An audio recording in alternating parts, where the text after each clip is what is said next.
Foodies, welcome back to our channel cook and eat রান্নাবাটিতে তোমাদের সবাইকে স্বাগত।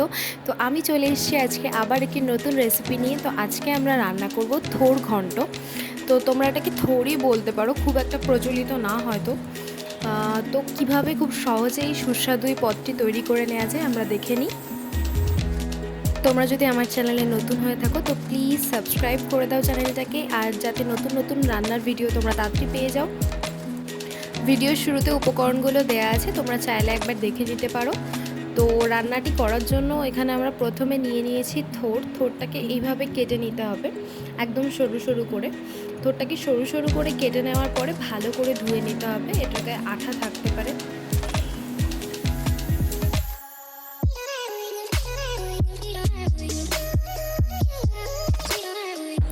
আমরা থোরটা ধুয়ে নিয়েছি, এবার আমরা প্রেসার কুকারে কিছুটা জল দিয়ে থোরটাকে সিদ্ধ করতে দেব।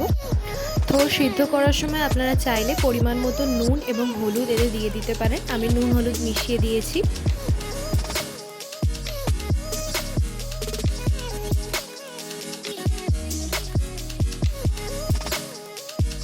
এছাড়াও এই রান্নার জন্য আমাদের লাগছে আলুগুলো আমরা এরকম ছোট ছোট পিসের আকারে কেটে নিয়েছি।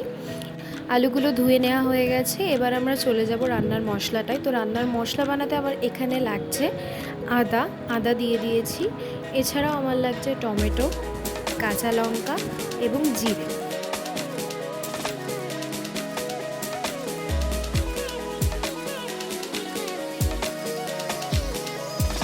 এগুলো দিয়ে দেওয়ার পরে এতে কিছুটা পরিমাণে জল মিশিয়ে দিতে হবে, এতে মশলাটা একদম মিহি করে বাটা হয়। আমাদের মশলা এখানে বেটে নেওয়া হয়ে গেছে, মশলাটা আমরা আলাদা করে রাখবো, এটা আমরা রান্নায় পরে ব্যবহার করব। আমাদের এই রান্নাটি করতে আরও লাগছে কাজু এবং কিশমিশ। এবার আমরা ফোড়নের মশলাগুলো দেখে নিই। আমাদের লাগছে এলাচ, দারচিনি, শুকনো লঙ্কা, তেজপাতা এবং জিরে। এগুলো কিন্তু গোটাটাই ফোড়নের মশলা। এবার আমরা একটি কড়াইতে তেল দিয়ে নিয়েছি। তেল গরম হয়ে গেলে একে একে আমরা ফোড়নের মশলাগুলো দিয়ে দেব।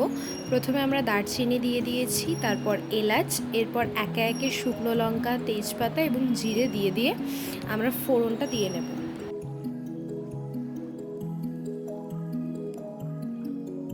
ফোড়নের মশলাগুলো একটু ভাজা ভাজা হয়ে আসলে এর মধ্যে আমরা আগের থেকে কেটে রাখা আলু দিয়ে ভালো করে ভাজা করে নেব।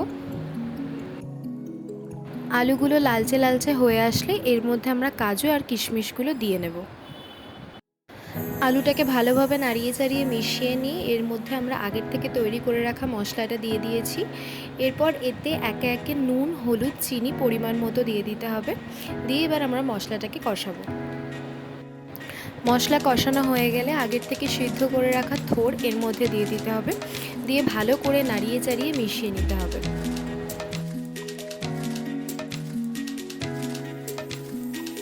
দেখতেই পাচ্ছেন আমাদের থোর ঘন্ট প্রায় তৈরি হয়ে এসছে, খুব সুন্দর কালার এসছে। তো এতে লাস্টে আমরা ঘি এবং গরম মশলা দিয়ে ভালো করে নাড়িয়ে চাড়িয়ে নামিয়ে নেব। আপনাদের থোর ঘন্ট তৈরি।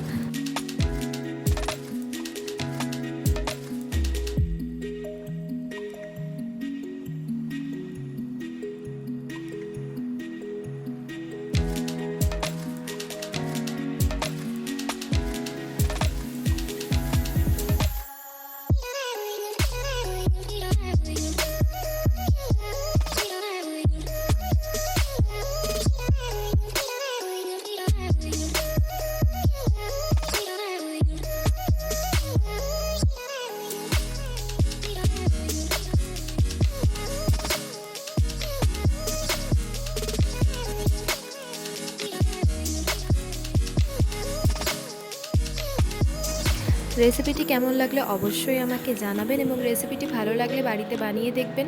আশা করি আপনাদের সবার খুব ভালো লাগবে।